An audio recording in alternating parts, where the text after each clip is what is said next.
It's a ball, it's a bombshell, it's a magnificence, it's a light, it's a comet, an asteroid maybe, if that's what you would like to say, but we know her as Rabbi Rachel Schultz. I love you.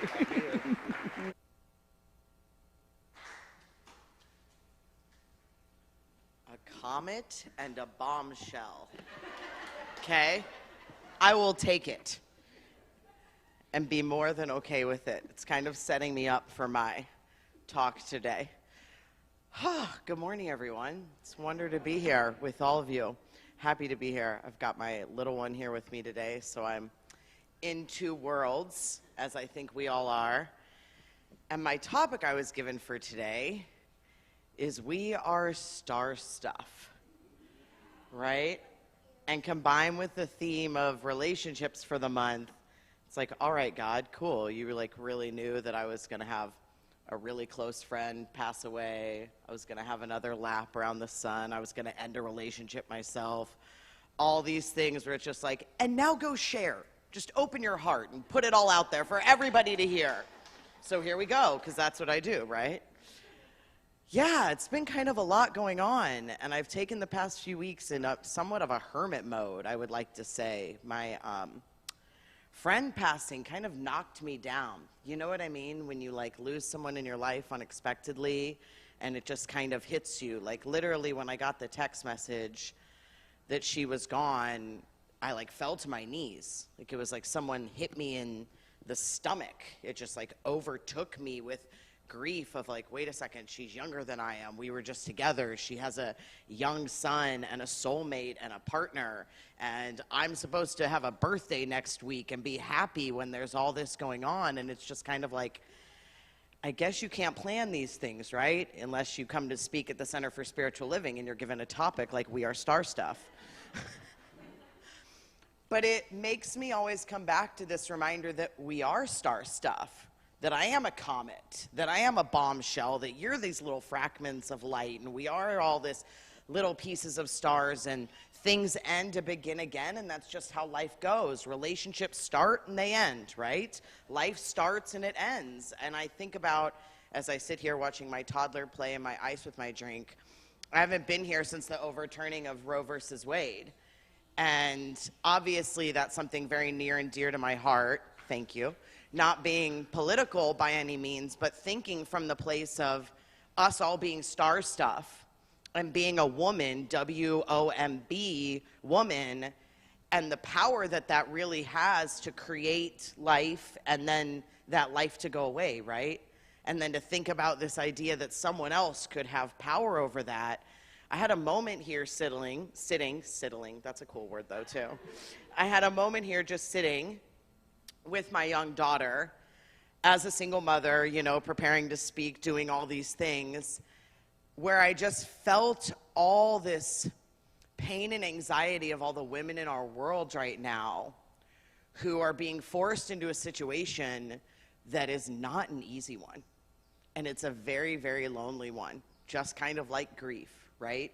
Just kind of like beginning and ending a relationship, just like those things that force us to know, something is bigger than us. We are star stuff. I find some peace sometimes in knowing that okay, I don't have control. The stars are in alignment, God's in control. There's really nothing I can do. This has all been decided for me, so I might as well just hold on tight, have some fun, and enjoy the journey, right? Because it's going ups and downs, and it's in spirals and all these things. And I think I've spoken about this here before, but I have the privilege, obviously, as a rabbi, of being with people right before they take that last breath many times, right before they, go back into the place of star stuff that they came from. And every single one of them has always talked to me about spirals. And it's always when they're in this half space, right? They're here, but they're in the stars. And even my friend, before she was passing, was having these visions of mandalas and things, right? And codes to the universe. But I think about them all sharing with me that, the spiral theory, right? We think about spiral screw theory, not to get too deep, but that the universe is a spiral, that the stars are a spiral, that our lives are kind of a spiral, right? That it seems like a lot of times the same stuff, same shit, as he put it, seems to happen over and over again, but in just a different way, right? Like, it's kind of almost trippy and comical and not comical all at the same time. God's a great director of whatever movie we are making, I gotta tell you.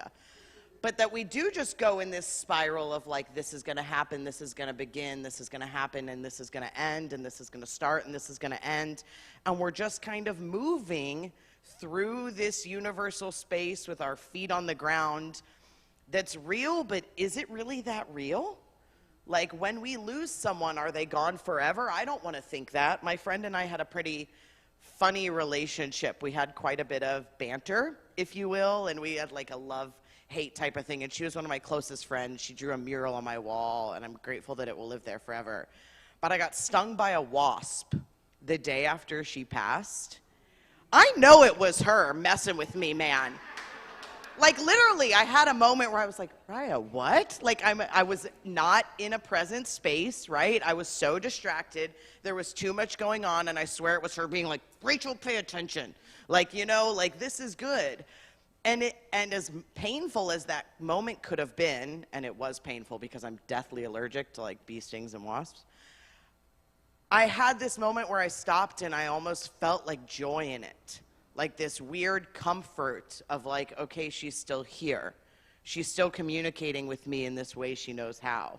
She is in the stars. I do look up and I saw an extra shooting star the night after she passed. I saw a shooting star on my birthday, and I'm just like, that's that realm communicating with us, you know? And in Judaism, I've talked about this before, I know, we're a people of the moon, right? Our month begins with the new moon and ends with the full moon. And the thing about the moon is it needs the stars, right? The stars support the moon in its ability to shine and then go into those periods of darkness to begin again. It's like the stars are always there as this light supporting it. And to me, when I close my eyes, and anyone in this room who's ever meditated or, you know, went into that space of spaciousness of what is, that knowing that we are star stuff, that we are here temporarily. I mean, that's the fact of it. I'm big on facts, right? I don't like telling stories. I like sticking to facts. I think they make things easier for us. And the fact of it is, we all come in and we take our first breath, and then there comes a moment where we take our last breath. And Saphira's at the age now where she kind of talks a little bit about what it was like before she came here. Yeah, it's pretty cool. Except when she pats my belly and she's like, that's my old house. I used to live in there. I'm like, you are right. That is your old house. That's very accurate. But she always says, it was dark, but it was light. And I wasn't ready to come here yet because I was happy there. And I'm like, whoa, how magnificent is that, right? To think that even before you're in this realm, you're in this space of just pure support. And even when we go back to that place of pure support, we have this constant communication, this constant dialogue. I take pictures on my phone of the stars, and I see a lot more orbs these days, you know, those like little green balls that appear in pictures at night. And I think that's because the spiritual realm is really trying to communicate with us more. That our ancestors and those who've come before us are really guiding the light and saying, like, I'm up here, I've got you. I'm big and I'm vast and I'm so beyond your comprehension and your understanding. I don't know if you can look at the night sky ever and not feel small. I want to meet the person who can look up into the universe and is like, oh, I'm not teeny tiny. Like, my existence is big. But your existence is big, right? And we know that when we look at the stars, because we are that stuff. And it's in that knowing that we are so small. And we never will comprehend what it's like before. And we never will comprehend what it's like after. But we can learn from those who have been here and chosen to go back to that place of support and star stuff. That life is short or it's long, I'm not really sure. But I know that we have this moment. And I know that this moment is a gift. Because even in this moment, there's millions of people all over the world taking their last breath. And when we bring awareness to the breath that we're being given at this moment, it makes us appreciate this moment so much more. To love a little more, to have a little more fun, to go a little deeper, to be a little more vulnerable, to be a little more uncomfortable, to fight a little harder for what we know is unfair and unjust in the world, to hug our kids just a little tighter, to say that email can wait, I'm going to go to the ocean. Not like I ever do that. If you've ever emailed me, you know that is the story of my life. I'm like on a month reply. But there's part of that, right? Because I don't want to look back ever or look forward ever. I want to be here now and know that in this moment, I'm doing my best, I'm enjoying it, and I'm having fun. And maybe that's all there is to it. Maybe we come in knowing that it's star stuff and we're not supposed to take life too seriously. And there's only light and darkness. And over time, relationships and all these things kind of bear us down, right? Whether it's our relationships with our family, relationships with partners, that shift us out of this knowing that we are just so held and supported and loved in this spaciousness that we chose to be here in. Because I believe that, right? I feel like when we were all in the womb, we felt that comfort. We felt that love. We felt that support of that star stuff. And then we came out and it's like, oh shit, life makes stuff happen. And then you choose how you react to it, right? You choose how you go with it. You choose to maybe unlearn all the things. And maybe that's what life is. Maybe it's an unlearning rather than a learning. Maybe we're not supposed to absorb and ascend and do all these things while we're here. Maybe the real ascension is knowing that we always have known it all. Right? That we have always known it all. And it's a remembering and not letting life get the best of you. What if relationships, which is a touchy subject, no matter what it is, I know I was given it this month, again, just comical, this divine thing, whatever. But maybe relationships are just meant to serve that purpose in our life. Maybe they're meant to start and end, teach us a lesson, and when we've learned the lesson, we move. Maybe it's the same way with all relationships, friendships, people who leave us, romantic relationships with family, that they serve their purpose, that life gives us exactly what we need. How do we know this to be so? Because it's what life is giving us. And we're just meant to kind of shoot like the star as we go, right? I'd be remiss if I didn't talk a little more about this idea of love versus hate and this understanding that we're in control, because I do think that something bigger than us, our ancestors, whatever it is that's come before, is calling us to do a little more right now. The divine feminine is trying to rise in whatever way.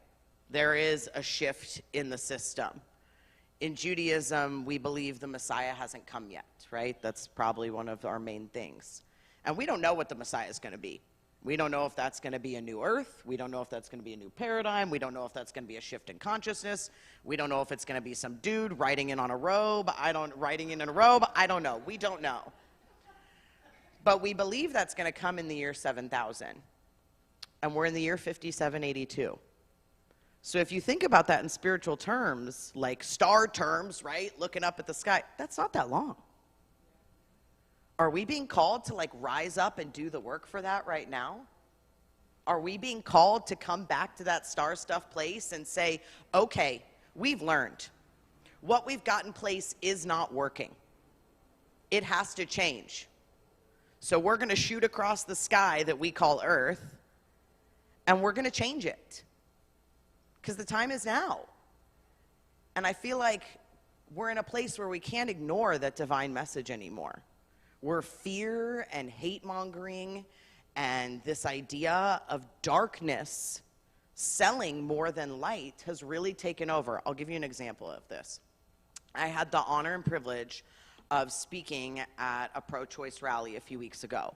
alongside my dear friend Shannon Matson, who's running for State House, our Senator Laura Ocasio, Jen Kagawinata, whose name I'm sure I just totally butchered, but a lot of amazing women, right? Political leaders, people in our community who were sharing their personal stories of abortion, including myself. And it was this beautiful, loving space, right? Except for this one guy. There was one. He was across the street. He had a megaphone. We all know the one, right? He had his sign that we're all damned and whores and going to hell and all those things, screaming through his megaphone. And a lot of the girls went over to the other side of the street. They circled around him with their signs very peacefully, right? We started playing music very loudly, so he's picketing over Queen and I Will Survive. It was really comical. At this point, he gets up onto a ladder to try and like overstand the girls with the megaphones, whatever. Me being who I am, I went and made a sign that says Jesus was pro-choice and stood right across from him. I wouldn't be me if I didn't. But there was a lot of love that happened there that day.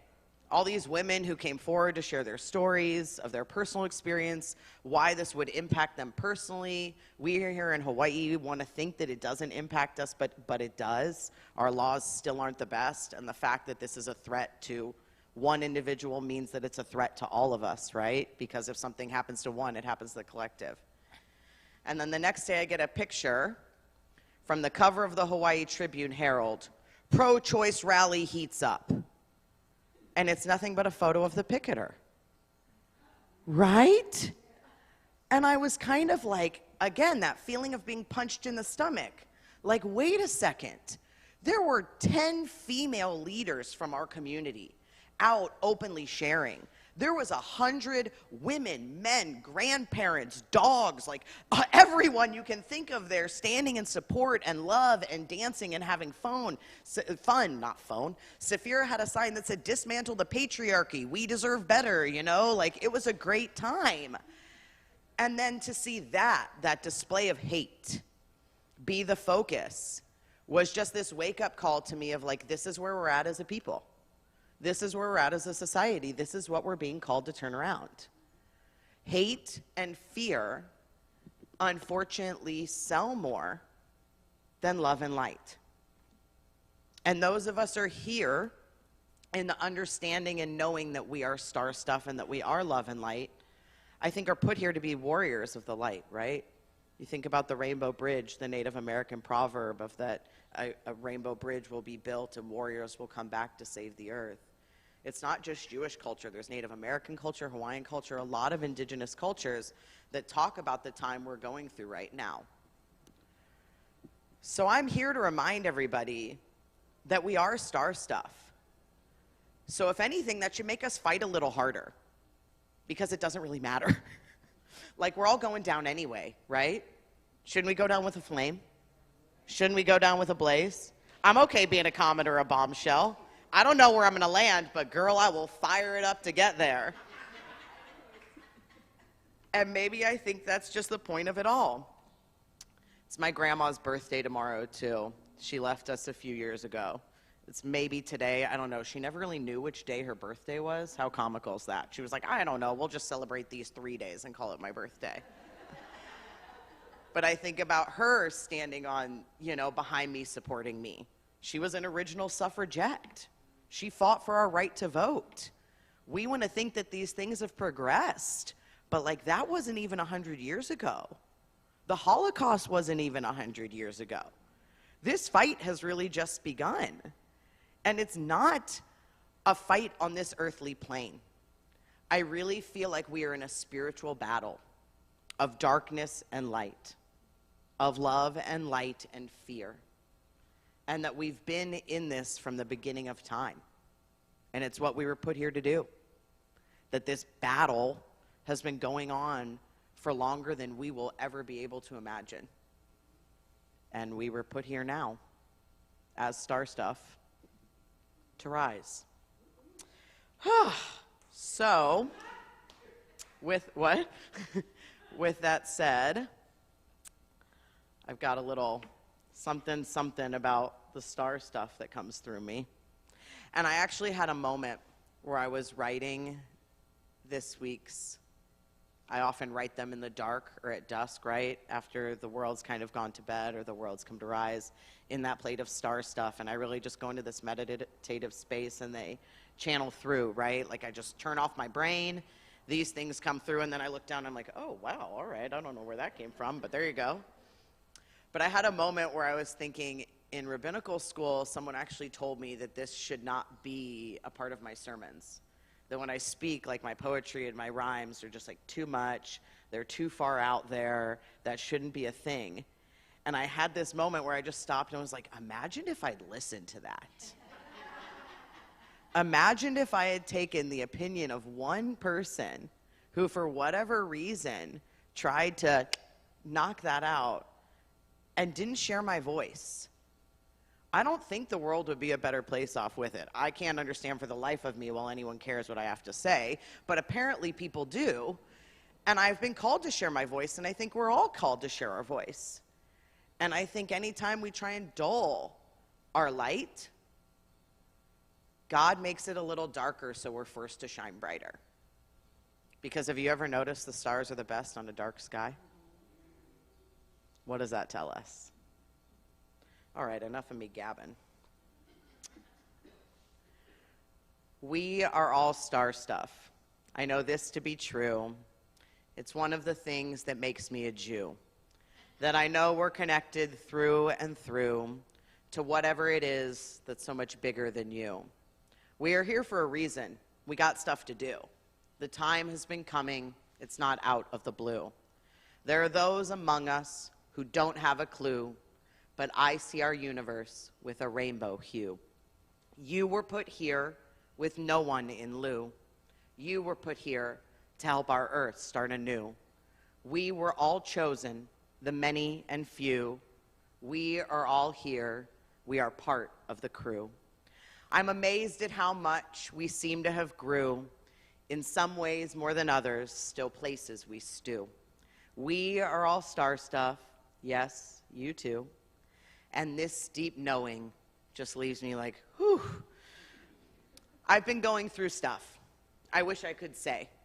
It's like all I do anymore is hope and pray that there will be a time when we dawn a new day. We will be light in a world gone cray.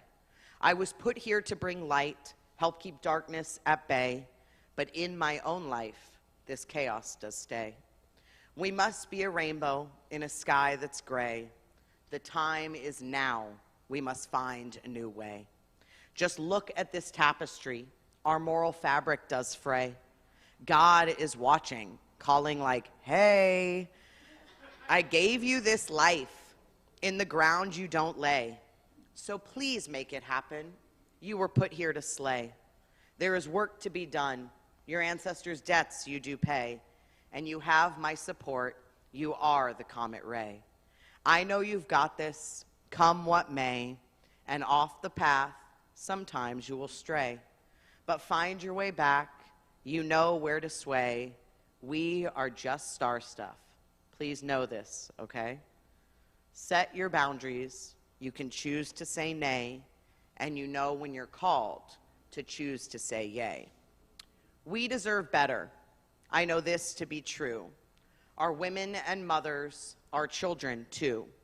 The system is failing. I don't know what to do. So corrupt and unjust, I can't help but see through.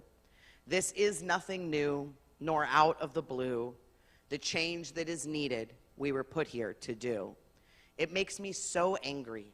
In my feelings I stew, fighting for justice for myself and my crew.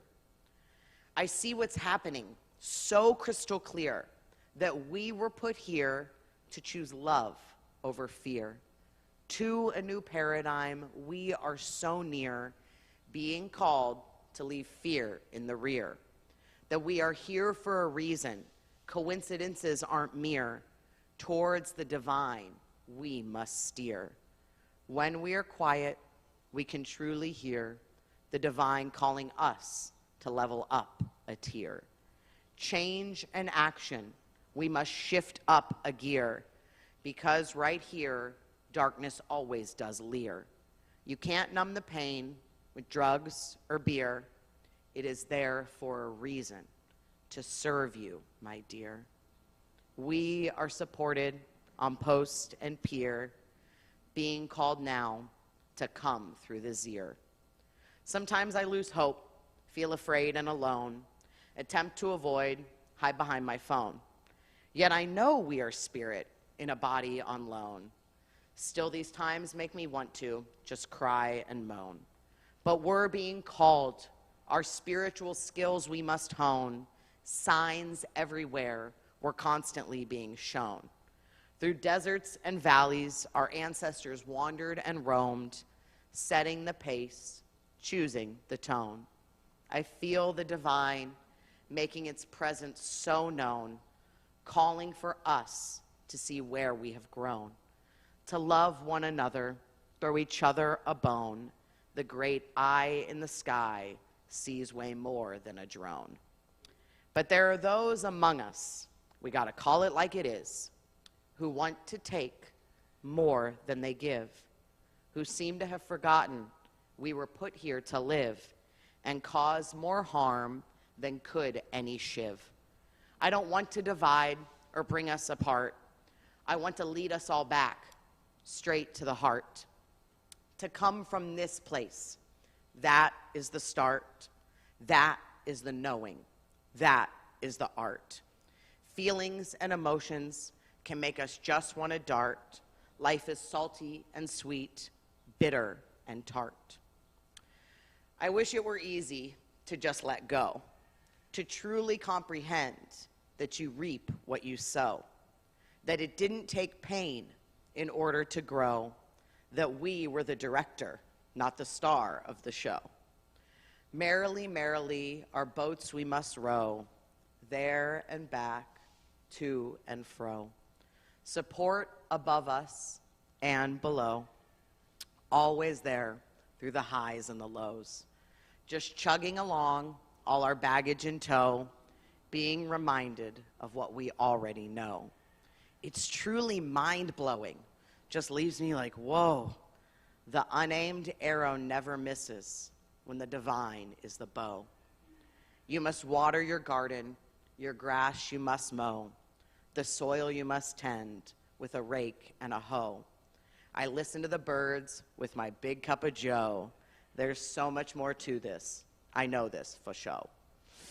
I wish I knew just what to say. Sometimes I'm surprised people listen anyway. But I'm called to share my voice, come what may. We are the rainbow in a world of gray. Being called to choose love, keep ego at bay. We were put here to dawn a new day. Being called to sow where the fabric does fray. Given this moment, for in the ground we don't lay.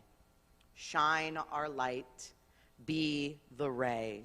Trust that we already know the way. I know I got this, and I know you do too. It has to be so after all we've been through. Justice, justice, you shall pursue, and together as one, we shall make the earth new. Together as one, we got shit to do. We are star stuff. I know this to be true.